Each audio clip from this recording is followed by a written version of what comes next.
আসসালামু আলাইকুম এভরিওয়ান, কেমন আছেন সবাই? আশা করি সবাই ভালো আছেন। শীত চলে যাচ্ছে আর শীতের পিঠা যদি না বানাইয়া খাই তাহলে কি হবে?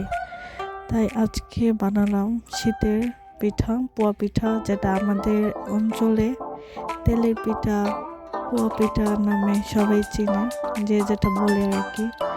তো এই পিঠাগুলো খেতে ভালোই লাগে। আমার শাশুড়ি আম্মা এই পিঠাগুলো খুব ভালো করে বানাতে পারে আর আমার তার হাতের এই পিঠাগুলো অনেক ভালো লাগে। তাই আজকে মাকে বললাম যে এই পিঠাগুলো বানানোর জন্য। এই পিঠাগুলো কম বেশি সবাই দেখি রাতের বেলায় বানায় বেশি। আমার শাশুড়ি আম্মাও এই পিঠা রাতে বানিয়েছে। তো রাতের বেলা বাইরে চুলা ধরিয়ে পিঠাগুলো বানানো হয়েছে। আমিও কম বেশি পিঠা বানাতে পারি।